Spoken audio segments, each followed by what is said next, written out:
উত্তম আখলাকওয়ালা হতে পারবে না যতক্ষণ পর্যন্ত সে একটা বিশুদ্ধ হৃদয় লালন করবে না।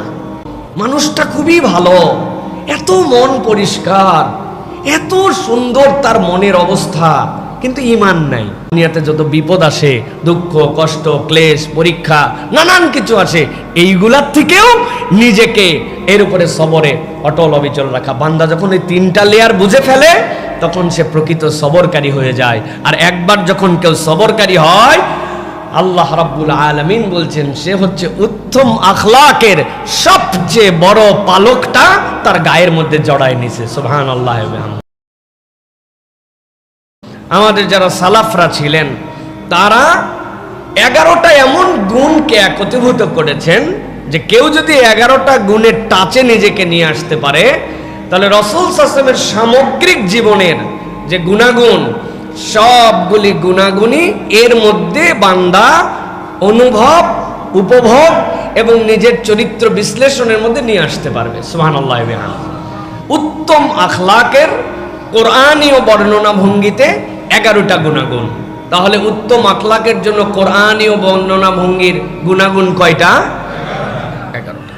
আমরা সংক্ষিপ্ত এই 11টা গুণাগুণের কথা একটু শোনার জন্য চেষ্টা করি প্রিয় ভাইয়েরা। উত্তম আখলাকের জন্য সর্বপ্রথম যে গুণাগুণ কোরআনুল কারীম আমাদেরকে টাচ দিয়েছে সেটি হচ্ছে ততক্ষণ পর্যন্ত কেউ উত্তম আখলাকওয়ালা হতে পারবে না যতক্ষণ পর্যন্ত সে একটা বিশুদ্ধ হৃদয় লালন করবে না। বিশুদ্ধ হৃদয়ের লালনের দুইটা দিক, একটা হচ্ছে তাওহীদ যুক্ত শিরিক মুক্ত আল্লাহর প্রতি অবিচল ঈমান। এটা হচ্ছে বিশুদ্ধ হৃদয়ের প্রাথমিক শর্ত। মানুষটা খুবই ভালো, এত মন পরিষ্কার, এত সুন্দর তার মনের অবস্থা, কিন্তু ঈমান নাই। আল্লাহ রাব্বুল আলামিনের কাছে এইটা হচ্ছে তলাবিহীন ঝুড়ির মতো, এইটার মধ্যে কিছুই আটকাবে না। এই জন্য বিশুদ্ধ হৃদয়ের প্রথম পাঠ হচ্ছে তাওহীদ যুক্ত শিরিক মুক্ত আল্লাহর প্রতি অবিচল আস্থাযুক্ত একটা ঈমান। এটা হচ্ছে বিশুদ্ধতার প্রথম পরিচয়। আর বিশুদ্ধতার দ্বিতীয় পরিচয় হচ্ছে তার অন্তরটা হিংসা বিদ্বেষ পরনিন্দা চগলখড়ি আল্লাহদ্রোহিতা মুনাফিক এইগুলা মুক্ত। আল্লাহ রাব্বুল আলামিন এই দুইয়ের সমন্বয়ে আল্লাহ বলছেন উত্তম আখলাকের প্রথম গুণাগুণের নাম বিশুদ্ধ হৃদয়। বলেন কি? আল্লাহ রাব্বুল আলামিন সূরা হাশরের ভিতরে বর্ণনা করছেন বান্দাদের ঈমান আনার পরে অন্তরের অবস্থানটা তার কোন পর্যায়ে গেলে তার অন্তরটা বিশুদ্ধ হবে, এর জন্য তাকে কিভাবে প্র্যাকটিস করতে হবে। কোরআন এবং আমাদের সুন্নাহ কেবলমাত্র মানুষকে ইন্ডিকেশন দিয়ে শেষ করে দেয় নাই, কেবলমাত্র তার জন্য মেডিসিন বলে দিয়ে শেষ করে নাই, বরং এই মেডিসিনটা কিভাবে গ্রহণ করবে, কেমনে এটার দ্বারা সে বেনিফিটেড হবে, আল্লাহ রাব্বুল আলামিন এই পদ্ধতিও বাতলায় দিয়েছেন। এই জন্য আল্লাহ রাব্বুল আলামিন তার দ্বীনের ব্যাপারে বলেছেন ইন্নাদ-দীনা ইনদাল্লাহিল ইসলাম। এইখানে দ্বীনের অর্থ হচ্ছে মানুষের জীবন ব্যবস্থার জন্য যা লাগবে এইটাকে আল্লাহ রাব্বুল আলামিন ইসলামের মধ্যে দিয়ে কবুল করে নিয়েছেন। আল্লাহ রাব্বুল আলামিন বলছেন والذين جاءوا من بعدهم يقولون ربنا اغفر لنا ولإخواننا الذين سبقونا بالإيمان। আল্লাহ বলছেন ও দুনিয়ার মানুষ, তোমাদের জন্য প্রাইমারি ডোজ, প্রাথমিকভাবে তোমার অন্তরের অবস্থা কি এই বিশুদ্ধতা অর্জনের জন্য তোমার জন্য দায়িত্ব দেওয়া হলো ওয়াল্লাযীনা জাউ মিন বাদিহিম, তাদের পরে বিগত হয়ে যাওয়ার পরে নতুন যে ব্যাচ দুনিয়ার মধ্যে আসবে, একের পর এক দল চলে গেছে দুনিয়ার থেকে, নতুন দল আবার সামনে আসে। হায়াত এক দলের ফুরাইয়া মৃত্যুর পথযাত্রী আরেক দল দুনিয়ার মধ্যে মৃত্যুর জন্য অপেক্ষমান।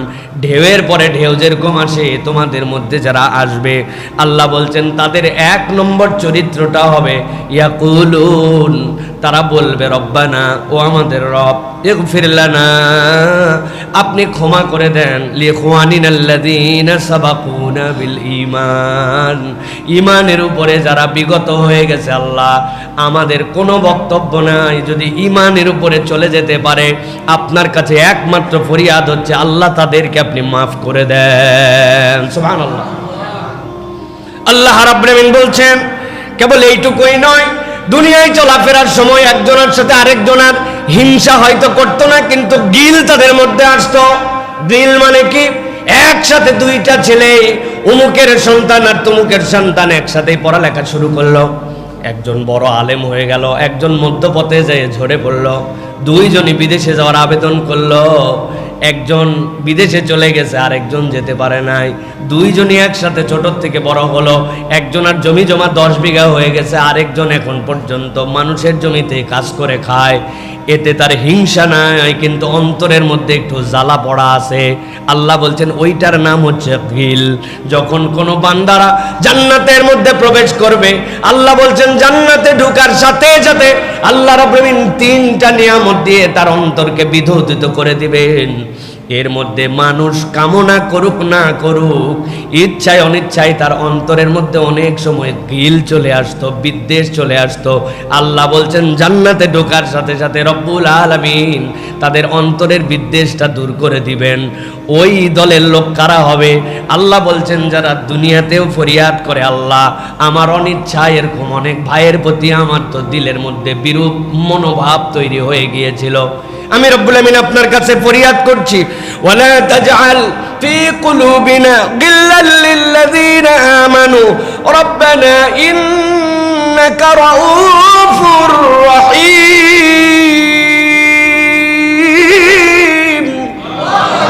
আয় রব্বুল আলামিন, আপনি হচ্ছেন রাউফ, আপনি হচ্ছেন রহিম।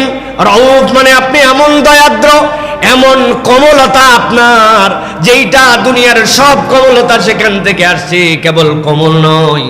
আল্লাহ আপনি রাহিম রব, আই রব্বুল আমিন রহমান লিদ দুনিয়া, কিন্তু পরকালের জন্য তো আপনি হচ্ছেন রাহিম।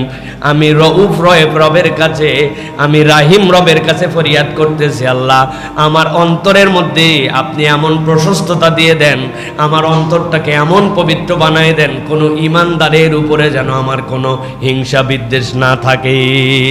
সুবহানাল্লাহ। তাহলে 1 নম্বর গুণাগুণ হচ্ছে একটা বিদ্বেষ মুক্ত, একটা বিশুদ্ধ অন্তর। অন্তর বিশুদ্ধ না, আপনি যাই হন না কেন, আপনি উত্তম আখলাকের প্রথম পাঠ গ্রহণ করতে পারেন নাই।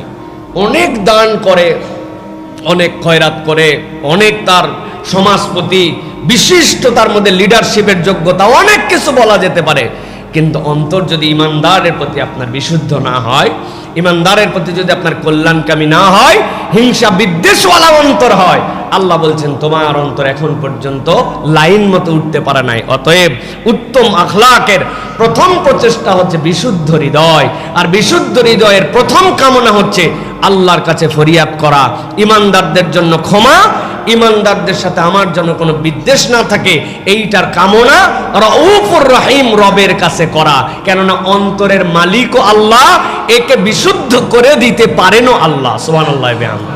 অতএব এটা আমাদের সব সময় মনে রাখতে হবে প্রিয় ভাইয়ের। এটা গেল 1 নম্বর পয়েন্ট। 2 নম্বরে আল্লাহ রাব্বুল আমিন বলছেন অন্তরের বিশুদ্ধতার প্রতি তুমি যদি নিজেকে অটল অবিচল রাখতে চাও, 2 নম্বর একটা প্রাইম গুণাগুণ তোমার মধ্যে উত্তম আখলাকের জন্য নিজের মধ্যে নিয়ে আসতে হবে। আল্লাহ বলছেন ওই গুণাগুণটা হচ্ছে তোমার জন্য সবর। আল্লাহ কোরআনুল কারীমের মধ্যে অজস্র জায়গায় বলেছেন, সূরা আলে ইমরানের মধ্যে আল্লাহ রাব্বুল আমিন বলছেন দুনিয়ার মানুষের জন্য, একবারে সূরা আলে ইমরানের শেষ আয়াতে কারিমা আল্লাহ রাব্বুল আলামিন বলছেন, ইয়া আইয়ুহাল্লাযীনা আমানুসবিরু ওয়াসাবিরু ওয়ারাবিতু ওয়াত্তাকুল্লাহা লাআল্লাকুম তুফলিহুন। আল্লাহ বলছেন ও দুনিয়ার মানুষ, তোমাদের মধ্যে থেকে আমি জেনারেলি সকলকে ডাক দেই নাই, আমি তোমাদের মধ্যে থেকে স্লট আউট করে ফেললাম। ডাক দিয়ে বললাম, ইয়া আইয়ুহাল্লাযীনা আমানু, ও ঈমানদারেরা, ও আমার আপন বান্দা যারা যারা আল্লাহর প্রতি ঈমান এনে ফেলেছো, তোমাদের জন্য দায়িত্ব হচ্ছে আমানুসবিরু, তোমরা সবর করো। এরপর আল্লাহ বলছেন ওয়াসাবিরু, কেবলমাত্র সবর নয়, বরং যখন তোমার সামনে মোকাবেলার পর্যায়ে চলে আসে, ওই মোকাবেলার পর্যায়ে তুমি তোমার পাকে অটল অবিচল রাখো। ওয়ারাবিতু, আর যখন সীমান্ত প্রহরার দায়িত্ব তোমাদের সামনে আসে, সেই জায়গাতে তোমরা তোমাদের চূড়ান্ত সিনসিয়ারিটি, তোমাদের চূড়ান্ত আমানতদারিতাকে রক্ষা করো। আল্লাহ রাব্বুল আমিন বললেন সবর করো। এরপরে 2 নম্বর বললেন ওয়াসাবিরু, তোমাদের সামনে যখন মোকাবেলার পর্যায়ে আসে, একটা তো নরমাল, আরেকটা যখন পরিস্থিতি তোমার সামনে চলে আসছে যেখানে তোমাকে দেখাতে হবে তোমার সবর, সেই জায়গাতেও তোমার পাকে দৃঢ় রাখো। আর তোমাদের সীমান্ত প্রহরার ক্ষেত্রে তোমরা অ্যাক্টিভ থাকো। আল্লাহ রাব্বুল আমিন বলছেন ওয়াত্তাকুল্লাহ, আর আল্লাহকে ভয় করো। আল্লাহ বলছেন আমি গ্যারান্টার হলাম লাআল্লাকুম তুফলিহুন, আশা করা যায় এই গুণ যার মধ্যে আছে আল্লাহর সফল কামদের তালিকায় তারে উঠায় নিবে।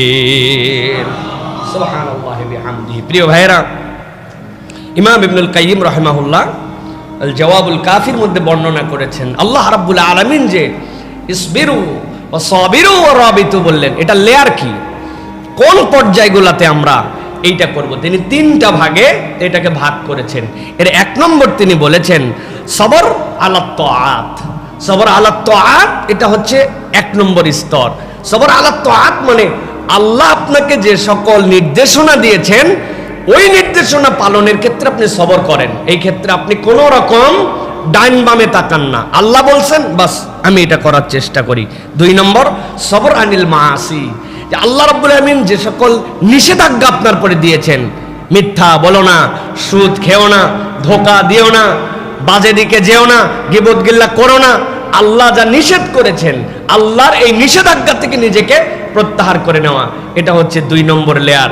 আর 3 নম্বরে সবর আলাল মাসায়েব, আমাদের দুনিয়াতে যত বিপদ আসে, দুঃখ কষ্ট ক্লেশ পরীক্ষা নানান কিছু আসে, এইগুলার থেকেও নিজেকে এর উপরে সবরে অটল অবিচল রাখা। বান্দা যখন এই 3টা লেয়ার বুঝে ফেলে তখন সে প্রকৃত সবরকারী হয়ে যায়। আর একবার যখন কেউ সবরকারী হয়, আল্লাহ রাব্বুল আলামিন বলছেন সে হচ্ছে উত্তম আখলাকের সবচেয়ে বড় পালকটা তার গায়ের মধ্যে জড়ায় নিছে। সুবহানাল্লাহ। অতএব বলা সহজ, সবর করতেছি বলা সহজ, কিন্তু এই 3 লেয়ার বুঝে চলা অনেক কঠিন। হ্যাঁ, আমরা বলি অসুস্থতায় সবর করি অনেক সময়, কিন্তু পর্দাপুশিতার সবর ঠিক রাখতে পারি না।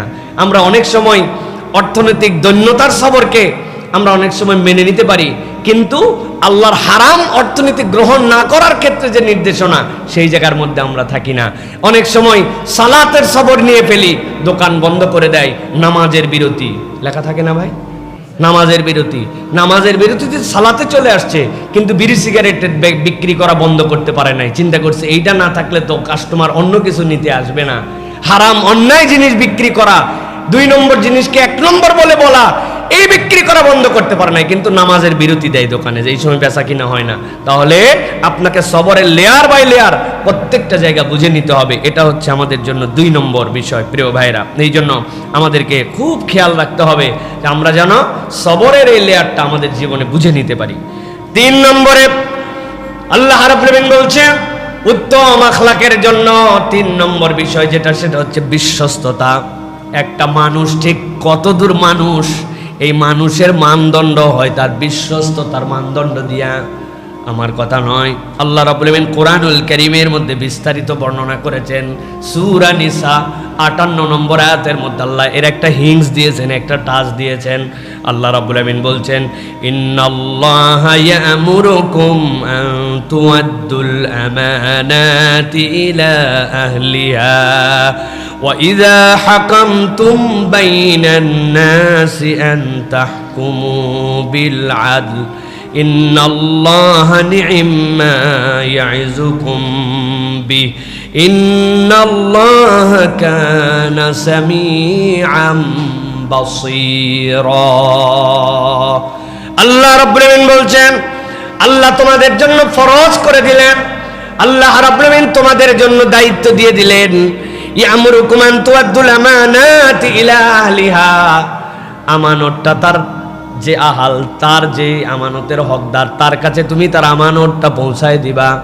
আর যখন তোমার সামনে কোনো বিচার ফায়সালা করার সুযোগ আসবে, আল্লাহ বলছেন আদালতের সাথে